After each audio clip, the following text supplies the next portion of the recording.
Hello, and welcome to Season 2 of Dentistry Support, the podcast, with your host, the kind-hearted and infectious Sarah Beth Herman. We're back for a new season and ready to pack a punch. In every episode, we'll be sharing you quick, impactful insights into the challenges our dental community and leaders in all industries face. Expect a little bit of flair, a few laughs, and you might even recognize a friend or two. Because of you, we are the #1 podcast in dentistry and #1 in management and business. And we couldn't be more excited to keep bringing you practical wisdom and leadership with a servant's heart. All delivered in just enough time for your commute or morning team huddle. We're glad you're here, so let's get into it. Please welcome your host, Sarah Beth. Welcome back to Dentistry Support, the podcast. I'm your host, Sarah Beth Herman, and I'm thrilled to have you here with me today. In this episode, I am talking about the very essence of what it means to lead a company toward long-term success. Now, when we talk about success, especially at the executive level, we're not just talking about hitting quarterly goals or expanding on market share. Although those are really important things, we're talking about something much more profound. Building a foundation that not only sustains your business, but it propels it into the future, creating a legacy that will outlast any of us. Today, I want to talk about 3 core pillars that are really important to this journey: strategic marketing, cohesive team development, and a generational approach to leadership. Each of these elements, when they are aligned and executed the right way, they create a lasting impact that reverberates through every level of your organization. Let's start with a reality that many of us in leadership know all too well. In the fast-paced world of business, particularly at the executive level, it is easy, almost too easy, to get caught up in the day-to-day operations, the emails, the meetings, the endless to-do lists. It's a whirlwind of activity that, while it is all very necessary, it can often distract us from the bigger picture. But here's the thing. If we are only ever reacting to what is directly in front of us, we miss the opportunity to shape what lies ahead. We lose sight of the vision that initially drove us to lead, build, to create. And that's why today's conversation is so important. What if we shifted our focus? What if instead of merely managing tasks, we started building an experience, a legacy, if you will? Imagine leading your company or your team, not just with the goal of getting through the week, but with the intention of creating something that will endure for decades, something that will inspire the next generation of leaders. To do this, we need to elevate our thinking beyond the immediate. We need to cultivate a strategic mindset that aligns our daily actions with our long-term vision. This is where strategic marketing comes into play. Not a series of isolated campaigns, but as a cohesive narrative that tells the world who we are and why we matter. We also have to focus on team development. Our teams are not just collections of individuals performing tasks. They are the heart and soul of our businesses. When we invest in their growth, when we develop their skills and nurture their potential, we're not just building a stronger company. We're building a community of leaders that will carry our vision forward. And finally, we must adopt a generational approach to leadership. This means thinking beyond our own tenure and considering how the decisions we make today will impact those that come after us. It's about mentoring, guiding, and empowering the next wave of leaders so they are equipped to take the reins and continue the legacy that we've started. So as we move through today's episode, I want you to keep this in mind. Leadership isn't just about managing the present. It's about shaping the future. It's about building a foundation so strong it can withstand the test of time and create a lasting impact that resonates for generations. That is the essence of what we're discussing today. And I'm excited to get right into this with you. Let's get to work. When we discuss marketing at a high level, it is really important for you to think beyond the immediate tasks or services that your company provides. It's not just about what your business does. It's about the experience your clients or patients or customers walk away with. In today's marketplace, where every industry is more competitive than ever, the experience differentiates you from all the rest. People want to feel part of something bigger. They want to know that by working with you, they're contributing to something meaningful. Consider this for a moment. According to a study by Deloitte, companies that focused on customer experience are 60% more profitable than those that don't. That, to me, is a very powerful statistic. It shows how critical it is that we ensure every interaction reflects our brand's core values. So, how do we create that experience? Every touch point, from the first contact to the follow-up, has to be seamless. It isn't just about efficiency, but instead building trust and loyalty. John Maxwell is one of my favorite authors. And in this podcast today, you're going to hear so many different quotes from him, but they're all equally important. In his book, The 5 Levels of Leadership, he talks about the importance of influence, saying that leadership is not about titles, positions, or flowcharts. It's about one life influencing another. That same principle applies to how we market our businesses. Every interaction should influence our clients in a way that they feel valued and connected to the vision that we are building. Let's take a closer look at the internal mindset, particularly within the marketing teams that we all lead. It's easy to see tasks like social media posts or campaign follow-ups as just items to check off a list. But at a higher level, marketing is not about tasks. It's about strategy. Every action, every piece of content, it has to align with the overarching goal of reinforcing your brand's narrative and driving the experience home. I want to challenge each of you listening today to approach your work with intentionality. Ask yourself, how does what I'm doing right now contribute to the bigger picture? How does this enhance our brand's presence and impact? Here's a fun fact I found. According to a report by HubSpot, businesses that prioritize marketing efforts to focus on building long-term relationships rather than short-term gains are 13 times more likely to see a positive ROI. This means that the strategic approach, rather than the tactical one, is what will actually drive sustained success. I think it's also important to recognize that everyone on our team wants to feel useful and impactful, just like our customers. But for that to happen, we have to move past the notion of simply completing tasks. Instead, we should be focusing on how each task contributes to the overall mission and how it builds the experience we want to offer.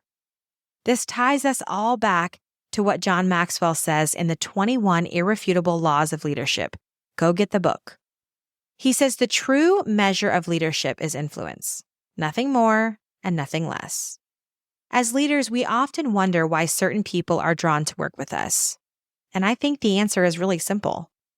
People are attracted to growth. They want to be part of something dynamic, something that pushes the boundaries of what's possible. This is the vision we have to build, not just within our company, but in the way we present ourselves to the world. When you create a culture of growth, you attract those who are eager to contribute to that vision. This environment fosters innovation and it drives your company forward. A study by Gallup found that companies with high employee engagement are 21% more profitable. This statistic, for me, reinforces the importance of cultivating a culture where growth is not just encouraged, but it is the core of your company's ethos. I want to shift gears for a brief moment and talk about conflict resolution. I know that probably seems really random based on what I've shared with you so far. Nonetheless, in any high-level business, challenges will arise. How we handle these situations can either strengthen or weaken our relationships with clients and partners. Instead of offering single solutions, consider presenting multiple options. This right here empowers your clients. It shows them that you're attentive to their needs and committed to finding the best possible outcome. Take DoorDash, for example. DoorDash is an example that when you have a problem, maybe you didn't get your order, or you did get your order, but there was something wrong with it. If you reach out to their customer service, they typically offer you one of three options. 1, I can have the order replaced. 2, I can add a credit immediately to your DoorDash account for future orders. Or 3, I can refund the money to the method you paid with. But that will take up to 7 business days to refund to your bank. It's according to your bank as to how fast it will come back. Now, of those 3 options, you get to choose. There's nothing outside of that, but they're addressing all of the different ways someone may want to be compensated back. Now, the options that cost them the least amount of money is always going to be first. And then the option that gets a repeat buyer is going to be the second one. And the option that they really don't want to give you, but they know it will keep a customer coming back, is to give you all of your money back. You still got the food and you got all the money back. You see, when you give people options, when you give that customer of yours options, you're not only resolving the issue effectively, but you're reinforcing the experience you're creating, just like DoorDash did. It's about being proactive, clear, and specific in your communication and your solutions. Another great thing that John Maxwell says is in the book, Developing the Leader Within You. He says, a leader is one who knows the way, goes the way, and shows the way. I had a mentor that used to repeat that to me all the time. I learned for me that when I know what's going on, when I have complete clarity on the company that I work for and how we are to move forward and how we operate, I can go that way and I can show that way. And everybody that comes after me and is under my leadership, they're going to follow that same suit. Ultimately, by offering clear choices and leading the way through conflict resolution, you not only solve problems, but you build stronger and more resilient relationships. This develops your company even further. Let's talk about meetings for a minute. We all know that weekly meetings can feel like a total drag. It's something that we just do out of obligation. But what if for just a short while, we rebranded them? In my company, Dentistry Support, I have changed the names of our meetings. I now call them development sessions. These sessions aren't just about updates. They're about growth, alignment. Words have power. Words have meanings. When we rename meetings to development sessions, we actually are shifting the focus from these routine check-ins to strategic development. We're reinforcing the importance of continuous improvement and alignment within our brand's goals.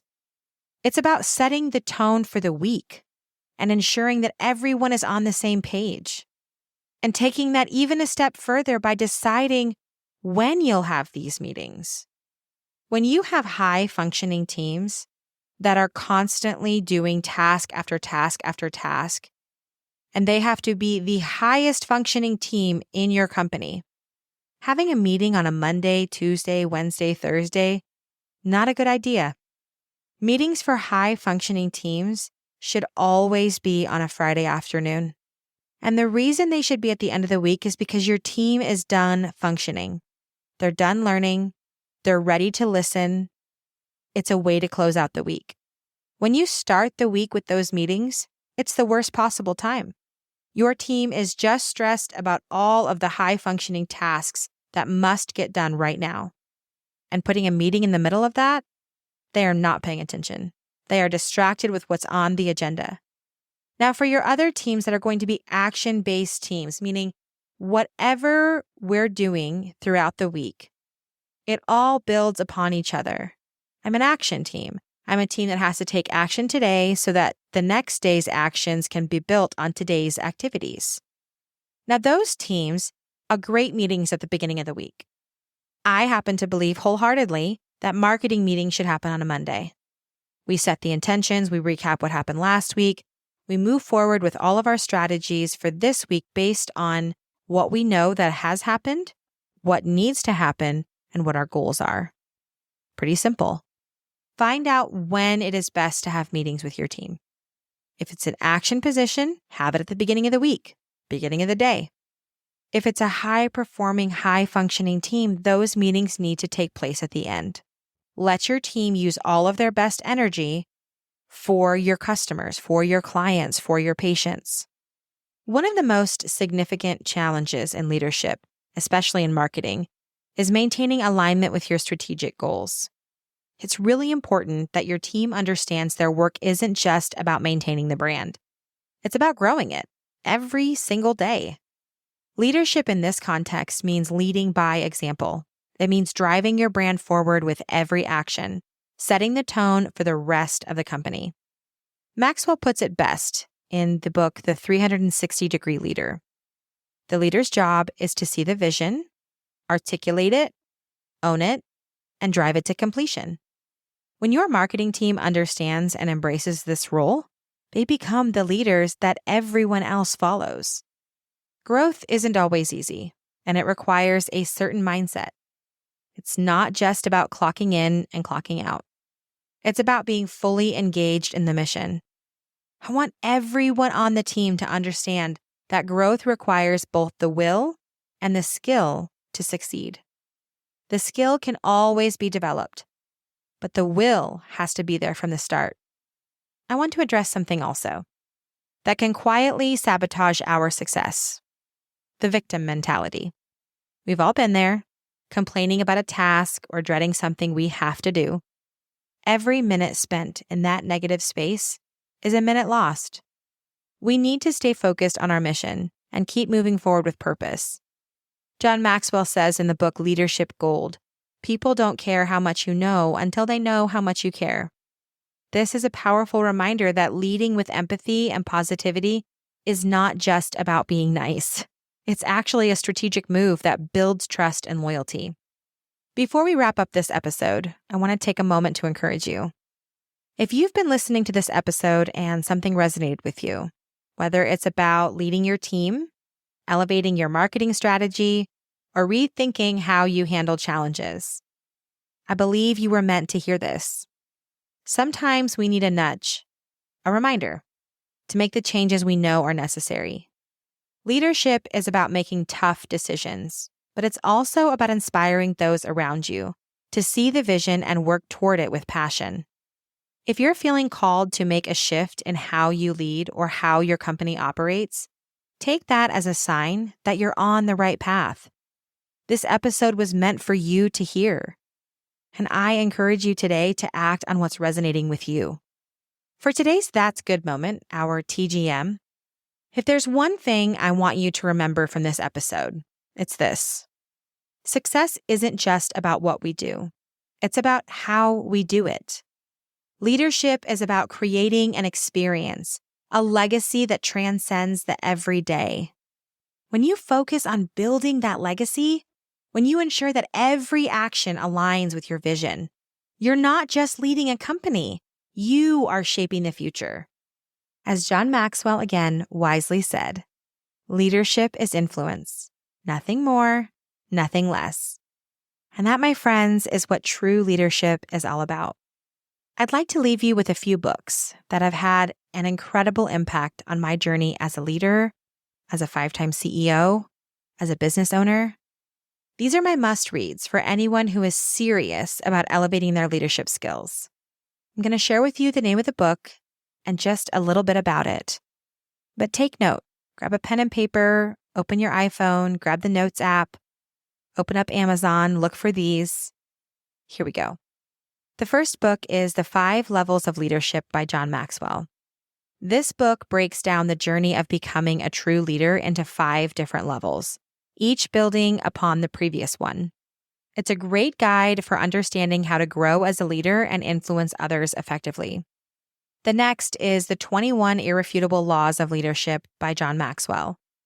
A classic in the field of leadership for sure, this book outlines the fundamental laws that are essential for anyone who is trying to lead or wants to lead. Each law is backed by real-life examples and practical advice. Leaders Eat Last by Simon Sinek. If you don't know who Simon Sinek is, you are missing out. Go grab TED Talks, go check YouTube. He has a podcast. Go check him out. Leaders Eat Last is a book that explores the importance of creating an environment of trust and cooperation within teams. It's a powerful read on how leadership can shape the culture of an organization. And then Dare to Lead by Brené Brown. Brené Brown emphasizes the importance of vulnerability and courage in leadership. This book is a must-read for anyone who wants to lead with heart and authenticity. Good to Great by Jim Collins. This book analyzes what differentiates good companies from truly great ones. It's a great read for understanding how leadership plays a crucial role in taking a company to the next level. Drive by Daniel H. Pink. Focusing on motivation, this book explains what truly drives people in their work and how leaders can harness that drive to achieve extraordinary results. These books that I just shared with you have been so instrumental in shaping my leadership philosophy, and I highly recommend them to anyone who is looking to make a lasting impact on their business or organization. Thank you for joining me on this episode of Dentistry Support the Podcast. I'm Sarah Beth Herman, reminding you to lead with intention, build with purpose, and always keep your eye on the legacy you're creating. Until next time, keep striving for greatness. I'll catch you on the next episode. Thank you so much for tuning in to this episode of Dentistry Support the Podcast. If you want to get in on the conversation or have something to share, join us on our Facebook group, The Dental Collaborative. Looking to connect or to be a guest? Head over to dentistrysupport.com. Or if you'd like to learn more about your host, Sarah Beth, or maybe you're thinking of starting your own podcast or looking for mentorship opportunities, well, just visit sarahbethherman.com. If you've got just a sec, remember to rate, subscribe, and leave a review for the podcast. That helps us keep growing. Thanks for supporting the show, and we hope you'll join us again in the next episode of Dentistry Support the Podcast.